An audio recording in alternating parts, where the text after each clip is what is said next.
রংপুরের মানুষকে অনেকে বলে তারা নাকি বোকা, তারা নাকি মফিজ। আরে বেটা, এই রংপুরের মানুষ না থাকলে দেশটা সেকেন্ড টাইম স্বাধীনিত হতে পারতো না।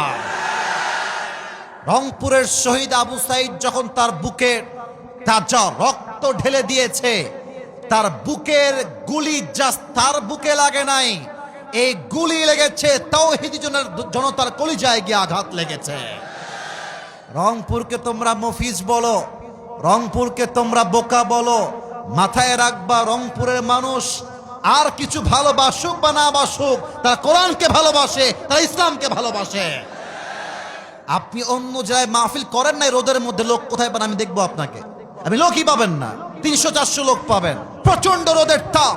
তারপরেও যে জোয়ার দেখতে পাচ্ছি, এটাই প্রমাণ করে এই রংপুরের জমিন থেকে ইসলামের ঘাঁটি তৈরি হবে ইনশাআল্লাহ।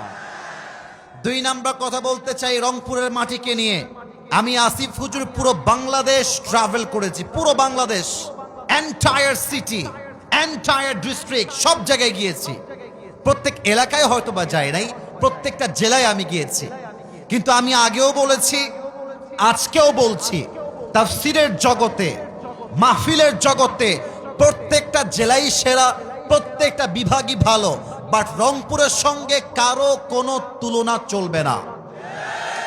এখানকার মানুষ এমন জোশে থাকে, এদেরকে যদি জিহাদের জন্য ডাক দেওয়া হয়, এটা আমার মনে প্রাণে বিশ্বাস, অসংখ্য যুবক বুকের তাজা রক্ত দেওয়ার জন্য প্রস্তুত হয়ে যাবে।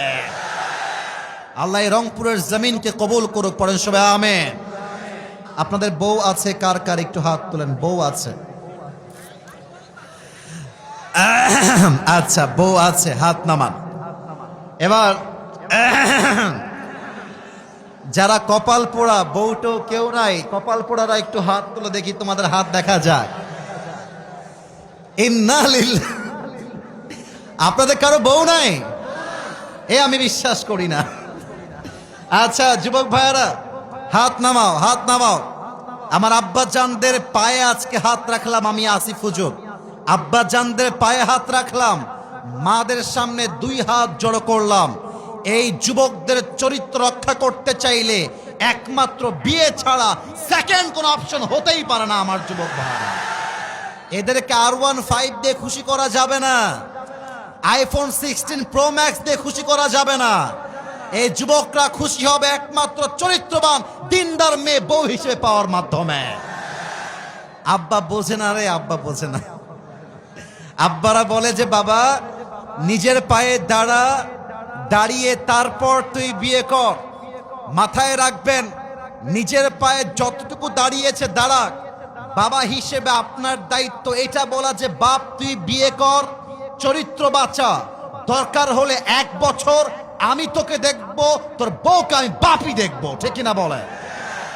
বাংলাদেশে আইন করা হয়েছে 18 বছরের নিচে নাকি কোনো মেয়ে বিয়ে করতে পারবে না।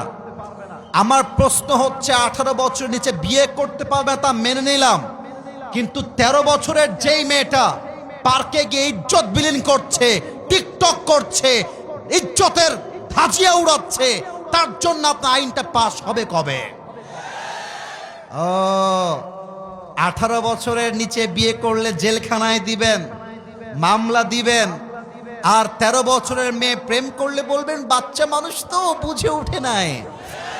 এটা উপরে ফিটফাট, ভেতরে সদরঘাট ছাড়া কিছুই হতে পারে না। এবং আমার অবাক লাগে মেয়েদেরকে দেখলে, এক একটা মেয়ে 4-5টা বয়ফ্রেন্ড বিলং করে। আমি জানি এই কথার জন্য অনেকে রাগ করবেন, আমি জানি, আমি জেনেই বলছি।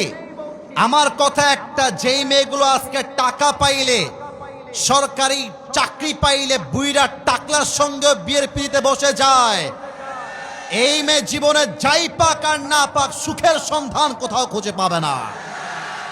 অতএব আব্বা জানদেরকে বলবো, আব্বা জান বিয়ে যখন দিবেন, মেয়ের জন্য টাকাওয়ালা খুঁজে বাদ দিয়ে চরিত্রবান যুবককে আপনার খুঁজে বের করতে হবে, ঠিক কিনা বলো? আল্লাহ মাদেরকে বাবাদেরকে বোঝার তৌফিক দান করুক, পড়েন সবাই আমিন।